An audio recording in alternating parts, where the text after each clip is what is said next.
On October 8, 2018, Hurricane Michael underwent a 48-hour rapid intensification period where it went from a Category 1 hurricane to a Category 4 hurricane. By landfall on October 10, 2018 at 12:30 p.m. Central Time, Hurricane Michael was an unprecedented for the region Category 5 hurricane, making landfall near Tyndall Air Force Base, Florida. Hurricane Michael was the strongest hurricane in recorded history to make landfall on the Florida Panhandle. Landing with sustained winds of 161 miles per hour and a minimum pressure of 919 millibars, the storm was the fourth most powerful hurricane to hit the United States, spreading devastation far inland through many counties in northwestern Florida, from Bay County, Gulf County, Calhoun County, even through Jackson County and Leon County, where the state capital is located. Hurricane Michael was unique in that it maintained its major hurricane status all the way through the Florida-Georgia state line. As it entered Seminole County, Georgia, it was still a strong Category 3 hurricane. Across northwestern Florida and into the state of Georgia, Hurricane Michael was responsible for $25 billion in damages. These are the 31 voices of Hurricane Michael, representing the many unique experiences and perspectives of the community members who endured the storm and its impacts.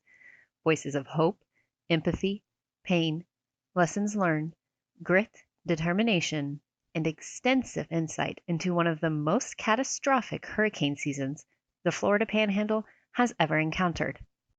I'm meteorologist Melissa Thomas, and allow me to introduce you to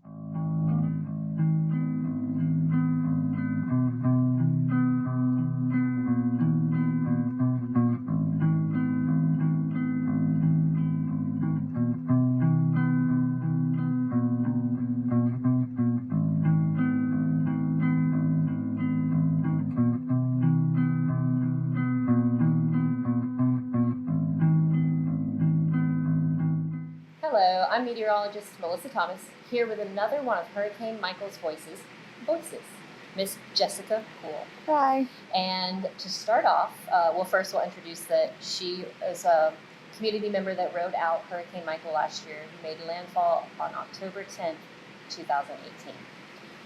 So let's start off getting to know you a little bit. How was Panama City home to you? I moved here about 15, 16 years ago. After I got out of the military, I was stationed at Maxwell, and then I ended up meeting a friend, and I moved down here with her. Okay. And I've just made this home since. I work at the Veterans Home. I'm a nurse with our dementia residents. Nurse, awesome. And I have 4 kids, 2 in college and 2 in high school. Aww, little bird. Yes. So just about the storm. Yeah, so 2018 summer rolls along. How are you feeling? Do you feel prepared? I just took it in stride. Oh, it's just going to be another one. And then October 3rd, I end up having some heart issues, end up being in the hospital, and end up being on bed rest before the storm. So if not, I would have had to work at the Veterans Home. Yeah. You know, we have our A and B teams. You may not have even left otherwise. No, I wasn't allowed to leave. Yeah, okay. So you were a ride-out team. Yes, I was the team A, 7A to 7P. Okay. So, now what she actually brings to the project, which is unique at the moment, is we've heard from people that are related to people that had health issues right before the storm. She actually herself had it, and so Correct. She had to experience all of this. Correct. You did. Yes.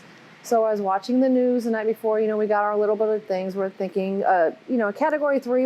I rode Category 3, no problem. I was in the military. I did the one in '95. Yeah. So I was like, okay. Then the night before, I was just watching, and I saw how intense it got, and I'm like, I'm getting nervous. Rapidly. So 5 o'clock that morning, I told my boyfriend, I'm like, I want to go. I'm scared. Something's telling me something's not right. Well, he didn't want to leave his grandmother. Yeah. So I was like, okay. My sister lived in a trailer. She lived 2 streets over from me, and I kept telling her, and I was crying, I need you to come to me. I need you to come to me. She's like, no. And then we kept watching it, and we watched it. It was intensifying. So we ended up leaving. I got off bed rest, went over there. My boyfriend and I went over there, picked her up. Her boyfriend refuses to leave. You're trying to coordinate all this on bed rest. Yes. So we go over, we get her, we bring her back, and then we're watching it intensify. An hour later, he felt the trailer shake. So he said, I need you to come. So we go back and get him. So we're just watching, and I can't imagine. watching the storm and watching the news, and power starts just going in and out, and I'm going, oh my God, and I'm freaking out. I have my, two of my children were with me. My oldest one was somewhere else. Yeah. And my daughter has a pacemaker, so I'm freaking out, and I'm like, okay. And then all of a sudden I see where I stay at in Callaway, like I stay off of Tyndall Parkway, and I'm thinking it's funny. I'm outside just watching, recording everything. Everybody's telling me get inside. The thrill seeker in there. The real seeker, and I don't even know what happened. I started getting nervous. I saw the big tree in front of my house, like in my yard. My house is already starting to flood. It knocks over a power pole. Power pole goes down in the water, and I see the electrical current coming, but my house is starting to flood, so I see the current going in my house. And I'm screaming, and my sister's in the background, we're gonna die. Oh my gosh. I call 911, and I'm calling my neighbor screaming. I'm like, what do? I take a blanket, throw it over, and they're like, get in the hallway. Get in the hallway right now. The eye is 10 miles from your house. And you're also calling 911 at that part, during the window that they're not sending help, correct? Right. There was a window where 911 was unavailable. Right. They said get in the hallway. Yeah. The eye is 10 miles from your house. So I'm freaking out. I'm crying, and I'm like, listen, I have heart issues. I'm supposed to be on bed rest. I have 2 kids. Somehow stay calm. Yes, and my sister's screaming in the background, we're gonna die. The sliding glass door popped off. One window popped off. Oh my God. I threw a blanket with the electricity, and I'm just. That was smart. Yeah, and it died right away. But I'm like, oh my God, and just hearing the whole house was shaking, the roof, and God was watching over us, because I had 3 trees in my yard, and every tree moved every which way but on top of my house. Oh, thank goodness. So it calmed down after a while. Like, we're all shaking. We lose power. We lose cell phone service. We even tried to call the Cajun Navy to rescue us. Their phone lines were down. So next door across the street, I literally looked out the window, and the lady across the street to the left of me, her roof looked like the Wizard of Oz. Yeah. It literally flipped off. And then the neighbor to the right of me, her roof just started, it came off, and they have a younger kid, and we all went outside. I'm not supposed to be. Went outside and started helping tarp the roof. Like me, my sister, and just random neighbors got on the neighbor across the street, got on top of the roof, and we're all just holding the roof down. We're like, I didn't know what to do. We took boards, and I took a mattress, took one of my kids' mattress, and put it just so I could get across to the neighbors. Your bed rest to immediate disaster recovery. Yes. That's insane strength. It was, and then the second part of the storm, that's when a lot of the damage on the other side of the street came. And by then you were just so numb and immune to it. You're like, okay, when's it going to be over? We're just sitting there, and you're just feeling the house shake, and you're desensitized. We were exactly desensitized, and my kids were like, okay, radio station's out. The children, we were screaming, then we're like, okay, kids, it's almost over. Because we went outside when the eye came, and it was like a 5-minute eye. So we're like, all right, kids, let's brace yourself again, it's coming. Yeah. And then when we went out, and the devastation, we just cried. My boyfriend, he just went outside. He was like, because he didn't go outside and look, he's like, I got to get to my grandma. Yeah. And he was like, well, I said, there's trees around. He's like, well, I'm just going to move them. I said, go ahead. Yeah. He goes outside, and he just cries. He was like, I can't go. And, we live on a side street off of Tyndall Parkway, so nobody got to us for days. We cut our own selves out. All the neighbors had guns because we heard of the looting. And then a lot of the women, while the men were cutting and they were able to get out, we were driving to Destin just to get food and to get supplies. So I had no cell service, so I went all the way to Destin 2 days later to get me a cell phone. Yeah. And I ended up going to a Walmart there, and I'm telling my kids, listen, we got a ration, we got to make sure, The entire time you're doing supply runs, you're running unlimited gas. Was there gas in Destin that you were able to fuel up on? Yes. Runs? Okay. Yes, we did. We waited in line for an hour and a half. Yeah. And then I had these people from Oklahoma who dealt with tornadoes. They paid for my groceries. I just started crying in the middle of Walmart. Aww, I just cried. awesome. But everybody, a lot of people from Panama City, we saw in Sandestin and Destin just getting stuff. Yeah. My kids lost their shoes and all that stuff. And I went to the Nike outlet in Sandestin, and the guy gave me his discount at the Nike outlet place. It was just A banding together. Yes. An equalizer. It was just, and we're still having problems to this day with, like, every time it rains or it storms, we're nervous. Like, You probably have a form of PTSD. yes. And the rainstorms we just had this week, it was, my roof is still leaking. Now, you're one of the first people I've spoken to since the rains. Mm-hmm. And what I've noticed in my family's neighborhood and friends is, we're coming on a year anniversary of the hurricane, and people are still rebuilding. People are still trying to recover. Right. And one particular example that stands out in my head is had entire new furniture finally put into her home. Like, that's a big moment of recovery. New furniture, you're really getting settled in. Flooded. Same thing. Flooded. Same That thing. is just devastating. Couch. Brand new couch. Carpet. Having to pull it back up. You're over there where the major flooding. Yeah, Yep. Tyndall Parkway. And Just had to Callaway. I had to take fans, dry it out, and having to pull up carpet again.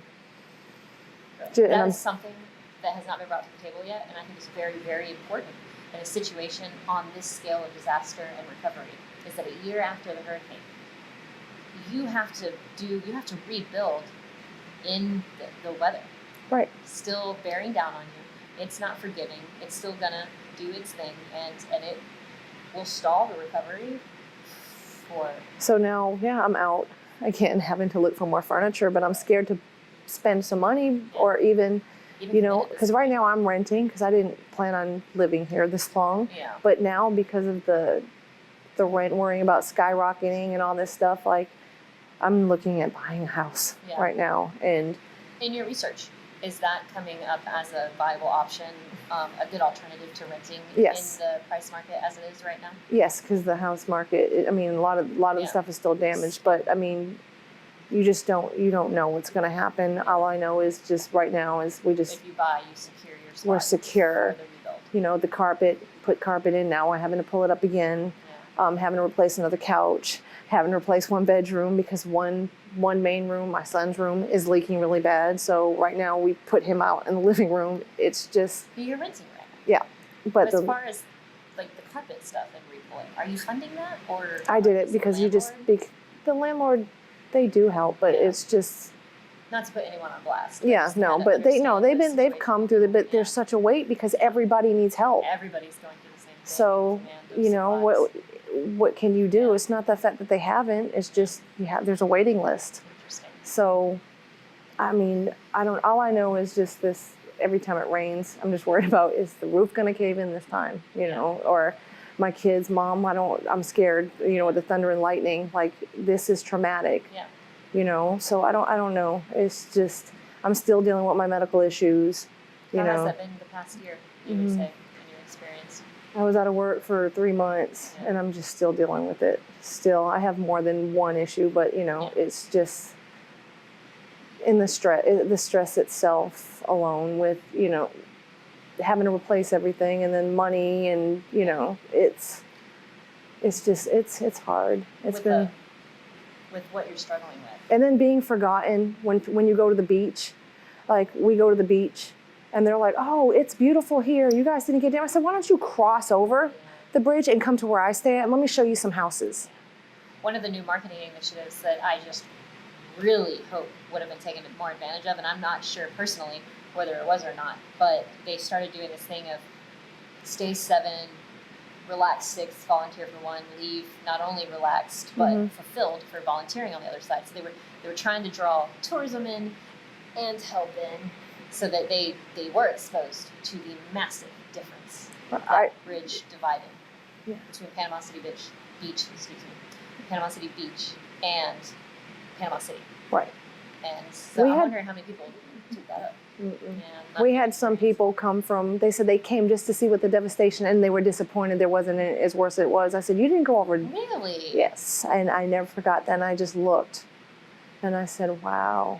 you just don't have to miss out. You can still travel that way a little bit and Right, see it. Like, right, but because but just that mindset to be exposed to. they That's why consider were here. Panama City and Panama City Beach one entity, and it's really not, you know. So that, I mean, hopefully this project too helps elaborate on that massive difference with all these voices that people are going to be exposed to and hearing. Is that you're not hearing Panama City's struggle. You're hearing Panama City's rather untouched carrying on, as they should, you know, bring tourism in the area, funnel funds to Panama City. It should help with recovery. It's kind of like a symbiotic relationship, I think is necessary. right. But Panama City Beach, doing as well as it is, should not diminish Panama City's current situation, struggle, and rebuild. Recovery. Right.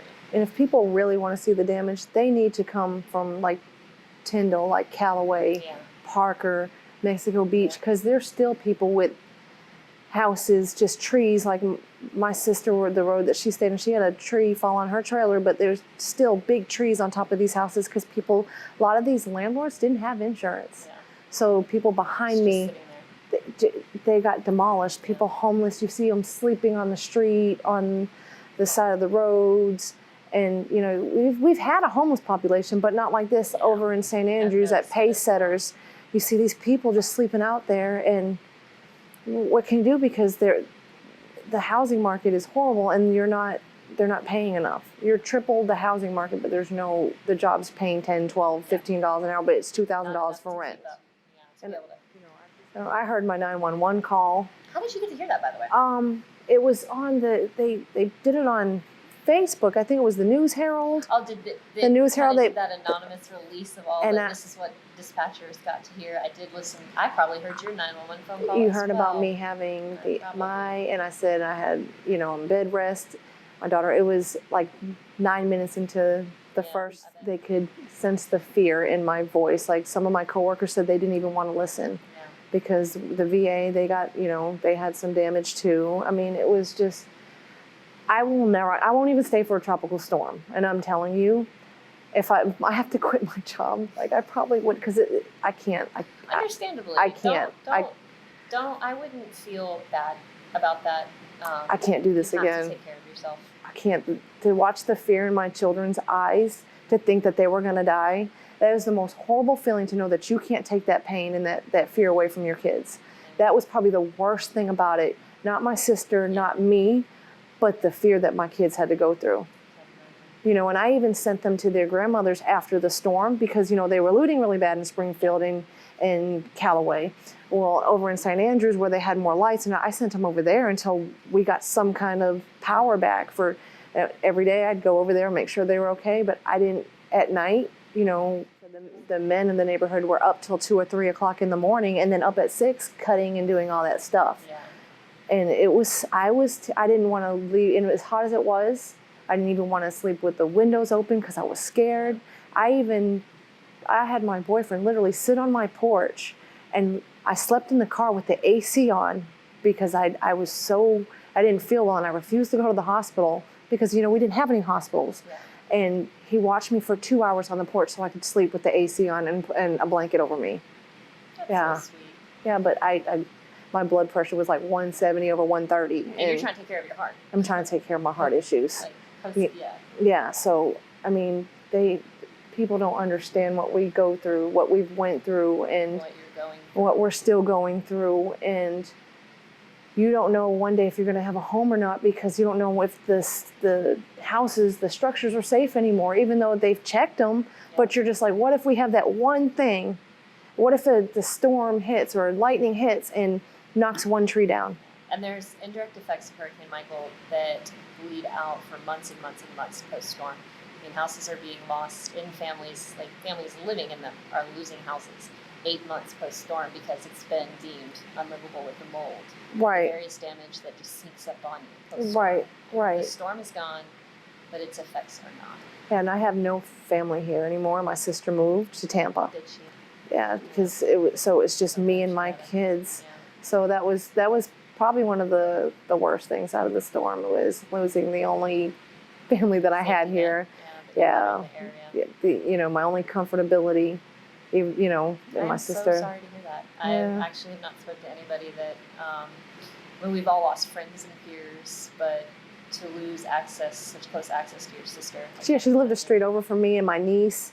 And when my sister worked nights, you know, my niece would be with me a lot of times, you know, so it was pretty devastating because I do get lonely sometimes and it's my sister, man. So yeah, it was just, you know, and, you know, my daughter having her pacemaker in and, you know, she's got one wire left in it. And how did that go post-storm, if you don't mind me asking? She's okay, but just the other day, and I don't know if it's the anxiety from the weather, or it's like 2 or 3 weeks ago, she was like, Mom, I don't feel well. I had to go to the ER. She was like, I just feel my chest. There's something wrong. And she's a teenager, and then we went to Jacksonville, so she's got like 6 months left before we have to actually completely change the whole thing out. So it's a lot of stress. It's just. Were you able to get treatment for her at the local hospitals pre-storm, or were you always traveling? I have to go to Jacksonville. Yeah, were you doing that before the storm? I was doing it before the storm because they don't have any pediatric cardiologists here. But the eye doctors that I went to, they don't have the surgery center, so they closed now. My kid's pediatrician just up and quit and is no longer practicing. So we've had to just find. I just got a letter saying, hey, he's no longer practicing. And I won't say his name, but of course, you know, but it's. So you're having to transition on so many different fronts that were routine. Yes. Pre-storm. And Pre-storm. Post-storm, things are sneaking up on you. It sounds like. I mean, you're dealing with recovery. You're dealing with rebuild. You're dealing with your current situation in the rain, and now you're getting a letter. You got to find a new doctor. Right. People don't think about the little nuances of recovery. Nope. That recovery rebuilds entail. And the stress itself, but your kids never know what's going on. You have to hide that. But there's some days where I'm just like, don't feel well and just want to lay down and just cry. It's just the depression that hits you from this. It's real. It's really real. Like you find couples like just me and him never argued. We're having more stresses and the more of the arguing, and it's more me. But it's because I've gone through this life-changing event personally, and then the storm. I'm so glad you're being so courageous right now to share that. That's not an easy thing to share. And I think it's very, very important for anybody listening to this down the road. The whole reason we're doing the project is they hear a voice they can identify with. Right. The depression post-storm, the effects between relationships. I'm personally watching that in my own recovery with my family. Mm-hmm. The strains between relationships that were very, very close post-storm is a real thing. Right, and it brought us closer at first, but now I feel myself just mad and angry and then depressed and lonely because he doesn't understand where I'm coming from, but he's a great guy. I feel myself yelling more than I ever have. But like I said, I've got the medical issues that I've been dealing with. I've got more than one, but you know, he doesn't know, you know, so it's. And it's not his experience to really be able to really understand. He can't grasp it, no. Yes, and I'm watching that happen with personal relationships of mine in the vicinity, and that's hard. It's not easy. But the depression is real. It's. I find myself just, you know, a lot of times you just cry in the shower. You don't let your kids see it. So, you know, I don't know. I just wish like the recovery would just get quick, but we're not getting the help. You know, people forgot about us. We are the forgotten storm. You know, we didn't get the coverage we should have got. I mean, everything was great and well at first, but then all of a sudden, you don't hear anything about us. It's just another day, another dollar. The depression is real. And a lot of us nurses too, you know, a lot of them lost. Yeah, the helpers. A lot of them, you know, were at the hospitals and in nursing homes and having to be, you know. Your job is to go and be emotionally strong for your patients. Then you're coming home and being emotionally strong for your children. Yes. Yes, and it takes a toll on you. It does. You know, so, I mean. Do you have any, and maybe you don't, it's okay if you don't. Do you have any coping mechanisms that you utilize? Any tips? What has seen you through? Maybe even small moments that didn't last very long but have helped you hold on? What I did for me, a lot of times I would just, you know, a lot of people say the Bible and this and that. That's fine. Me, I would just sit outside and I would just listen to music. I mean, I would just sit outside. That's kind of my therapy too. Or I would go sit in the shower and I would cry. And I would just cry my eyes out. You know, but I have I have a couple friends that I can talk to about anything and everything, and they have been my rock. It's so important. They have been, but I remember my friend Shelly, and when the storm, when the tree fell down, I called her, and she was in Orlando because she left at the last minute, and I was screaming to her, the fear in her voice, and she's like, "I'm coming back, and I'm bringing supplies," and she came back She gave you that something to hold on to, that right. future supplies. And she lost her house. The tree fell on her house.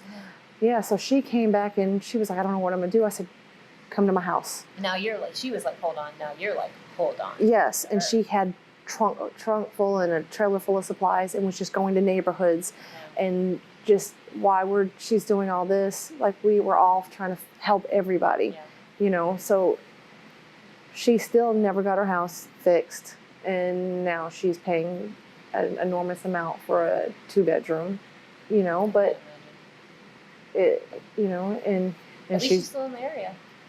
Yeah, but she has no family here either. So we've kind of You're each other's family.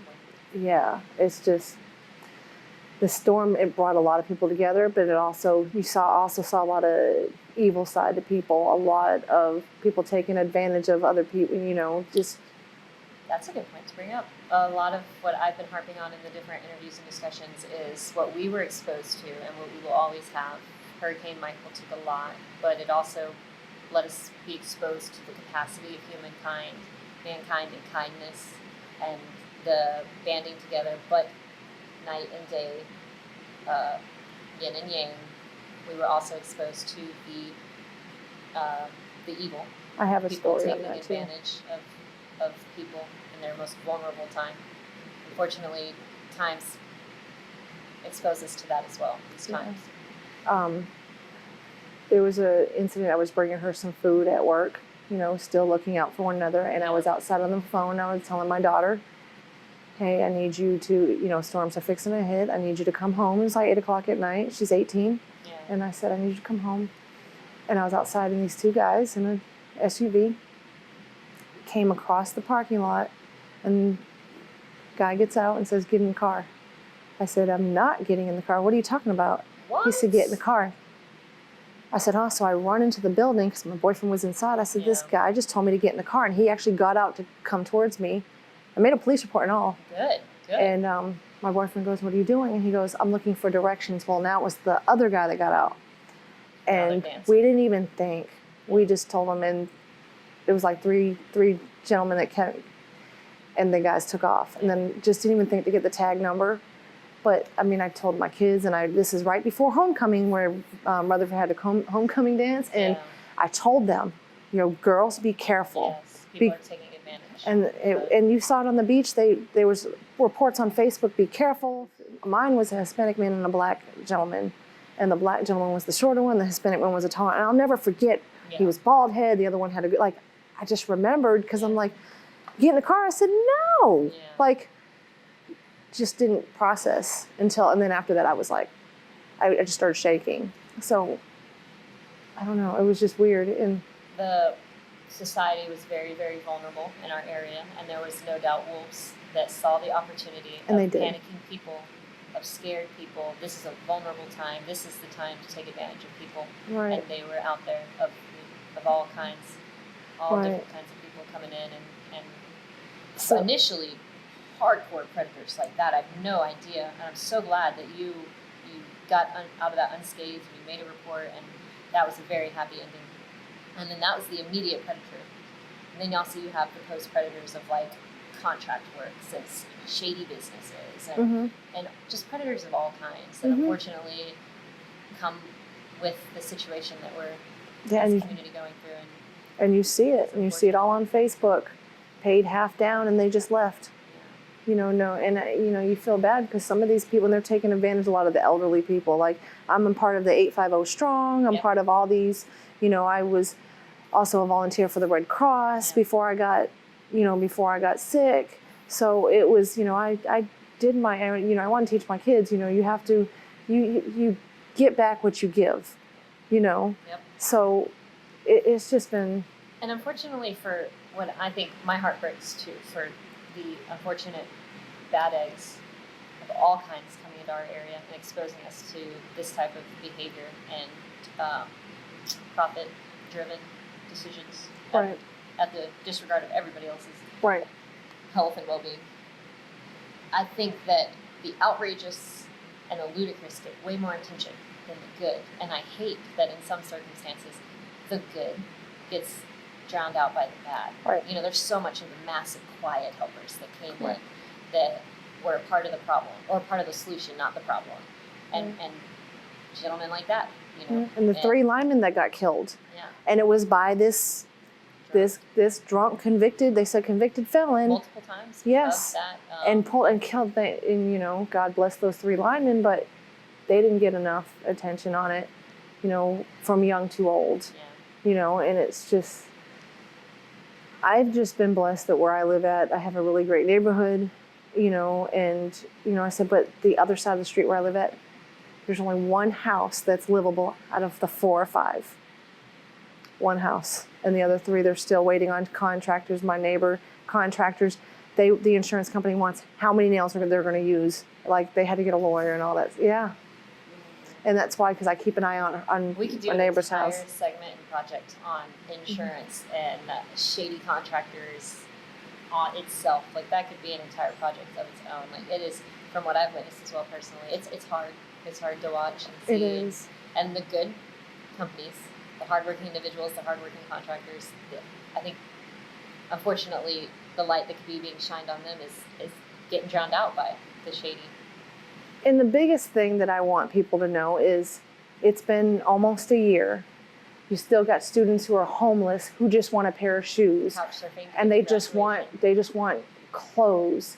You know, parents just want to be able to provide for their children. They can't because they don't, there's plenty of jobs available, but the housing is awful. All they want is just to be able to provide for their kids. We want to be able to go to some kind of normalcy. And right now our normalcy is when a storm hits, we all get scared and we wonder, is this the day we're going to lose our house? Or I just want people to understand, like, we are far from being normal. And your voice is going to help get that. Far from being normal. You know, you worry about, you know, Christmas is right around the corner. How many kids are going to go without because, you know, and Christmas to us was when we got help and my kids just asked for some headphones and, you know, a pair, you know, just little things. And thank God we had the surrounding neighborhoods, the communities. But this year, who's to say, you know, the assistance isn't as fervent. It's not as immediate, not. So you don't. I'm hoping in my heart that we'll be pleasantly surprised when the holidays roll around. You know, the streets are damaged that weren't there before. Like the drains, they're not draining, or when it rains, sewage backs up because there's not effective.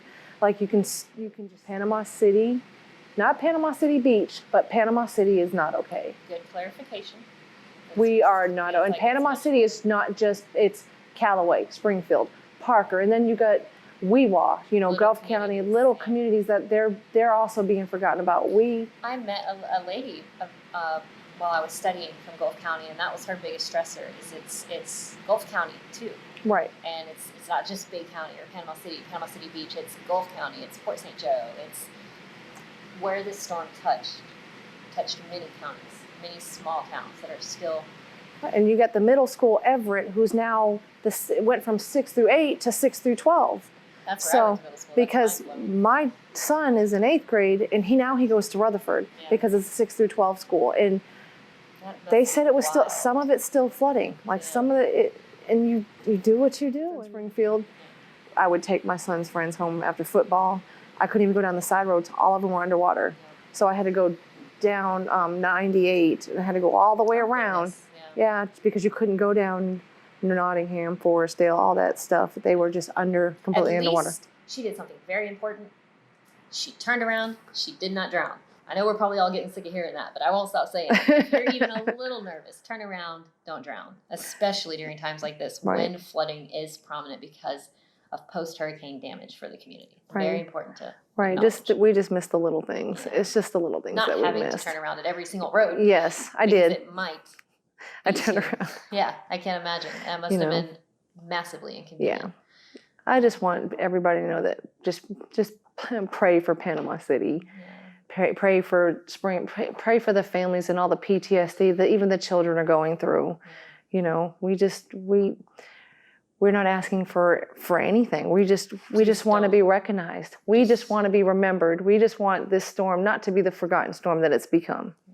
Well, it's going to take your voice Thank you. helping to that cause. And I really appreciate you coming out and lending us your insight, your experiences, as hard as they are to speak about. I'm absolutely sure from the bottom of my heart, I appreciate your courage. Thank you very much. Thank you so much. Thank you.